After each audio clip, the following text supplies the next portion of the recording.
On passe maintenant à notre page des sports et on va commencer tout de suite par l'athlétisme avec le Kényan Conselsus Kipruto qui conserve son titre mondial. Bonsoir Alice-Laure. Bonsoir, alors c'était ce soir aux Mondiaux de Doha au terme d'une course palpitante à suspense. Conselsus Kipruto, qui est aussi champion olympique, s'est imposé avec 1/100e de seconde aux 3000 mètres steeple, sa discipline, devant l'Éthiopien Lamesha Girma. Le Marocain Soufiane El Bakali, médaillé d'or à Lille, médaillé d'or à Londres, est arrivé 3e. Voilà, on va parler un petit peu du ballon ovale, donc de la Coupe du monde de rugby. On va revenir sur l'écrasante victoire aujourd'hui de l'Afrique du Sud face à l'Italie. Score 49-3. Les Springboks étaient favoris sans forcer. Ils l'ont emporté en marquant 7 essais.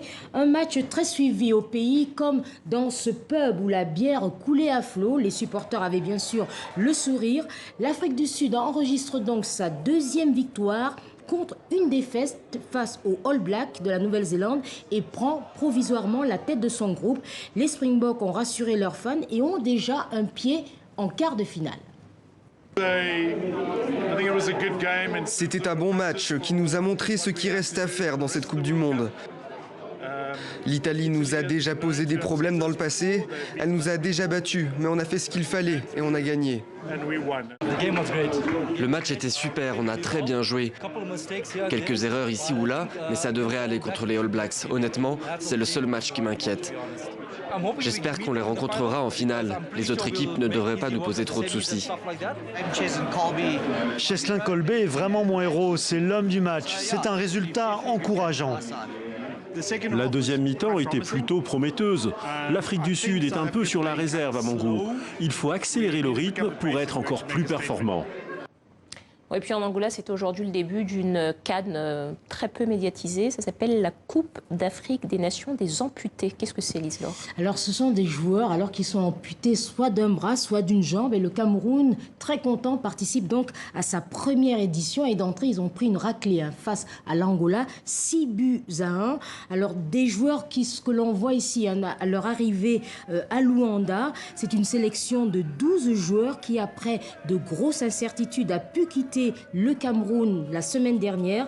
Grâce à l'aide de volontaires, ils ont pu faire leur passeport, faire leurs formalités après une préparation d'1 mois. Et dès leur arrivée à leur camp à Benguela, ils se sont entraînés. Au Cameroun, il faut dire qu'on compte près de 180 joueurs. La plupart ont été amputés à la suite de maladies, mais surtout d'accidents. Et l'objectif, c'est bien sûr de faire un bon résultat, mais surtout de changer le regard que la société porte sur eux, car ils sont très souvent considérés comme des mendiants. Donc, ils tentent de s'intégrer par le sport. Je vous propose d'écouter l'attaché de presse de cette équipe qui revient sur les conditions de préparation de ces lions indomptables. Je pense que pour une grosse compétition comme la Coupe d'Afrique des personnes amputées, l'équipe camerounaise n'a pas assez préparé cette compétition. Il faut dire qu'on a eu l'information à 2 mois de la compétition. On n'a pas eu l'attention nécessaire comme dans toutes les fédérations, comme dans tout autre sport. L'équipe était abandonnée à elle-même. Pas de stade d'entraînement, pas de récupération après des petites séances d'entraînement, pas de logement. C'était compliqué pour établir les passeports, les billets d'avion et la nutrition des joueurs. Donc, pour des personnes qui ont des besoins spéciaux, il n'y avait pas de préparateur physique, il n'y avait pas d'accompagnement nécessaire pour encourager psychologiquement et physiquement ces joueurs à gagner cette compétition. Oui, voilà, pour cette CAN donc handisport, on peut appeler ça comme ça. Alors peut-être un mot sur les règles de ce football des joueurs amputés, Liselore? Alors vous vous en doutez, c'est du football, mais avec quelques modifications. Alors un terrain réduit, il n'y a pas de hors-jeu, on peut faire autant de changements que l'on veut.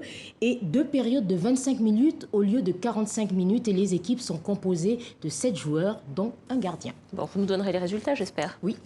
À demain. Merci Liselore.